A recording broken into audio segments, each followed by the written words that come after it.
Breaking news है कराची में अवां सां शेयर कयूं पिया। सिंध के वॾे वज़ीर सैयद मुराद अली शाह की सदारत हेठि मकानी चूंडुनि में अमन अमान के हवाले से इजलास थियो है।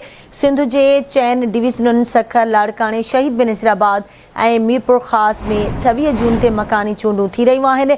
नंढी चूंड में ओचितो अमन अमान की सूरत-हाल ख़राब थी अड़े किस्म जा वाक़िया न थियण घुर्जनि। वॾे वज़ीर सैयद मुराद अली शाह जो चवणु है पुलिस अड़ो प्लान जोड़े त जीअं को शिदत पसंद पोलिंग वटि न अची सघे। चैन डिवीज़नुनि के 14 ज़िलनि में 8724 पोलिंग स्टेशन्स क़ाइमु थींदियूं, जिन में 1985 इंतिहाई हसास, 3448 हसास और 3291 नॉर्मल पोलिंग स्टेशन्स आहिनि।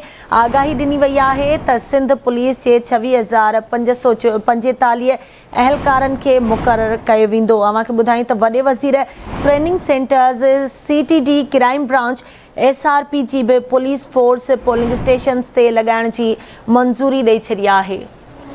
तफ़सील मालूम कंदासीं कराची में आवाज़ न्यूज़ जे रिपोर्टर गाज़ी झंडीर खां। गाज़ी इन हवाले सां वधीक कहिड़ा तफ़सील आहिनि?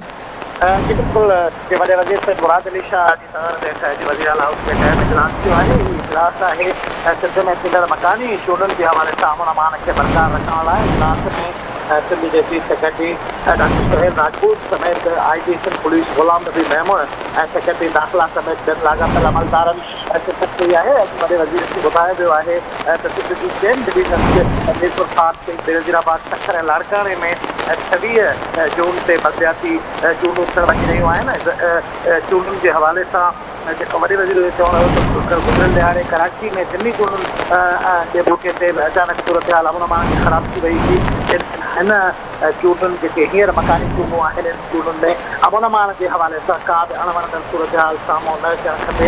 जे हवाले सां वॾे वज़ीर सैयद मुराद अली शाह जे तरफ़ां अॼु ख़ासि तौर ते सिंध पुलिस खे हिदायतूं जारी कयूं वियूं आहिनि त हू अमन अमान जी सूरत हाल ते ज़ाब्तो रखनि ऐं कंहिं बि हवाले सां जेका सूरत हाल बिगड़ंदी उनजी रिस्पॉन्सिबिलिटी पुलिस ऑफिसर खे उन समूरनि इलाइक़नि में कल 144 लागू कयो वेंदो। उते जिते जिते चूंडूं थियण वञी रहियूं आहिनि, वॾे वज़ीर अॼु इंतज़ामी ऑफिसर्स खे इहे हिदायतूं कयूं ॾिनियूं आहिनि त जेके कमिश्नर्स आहिनि उहे तमामु सियासी पार्टियुनि सां राब्तनि में रहनि, उन जेका सूरत हाल आहे उन खे ज़ाब्ते में रखी सघिजे। जी ठीक है, मेहरबानी गाज़ी झंडीर तफ़सील खां आगाह करण जे लाइ।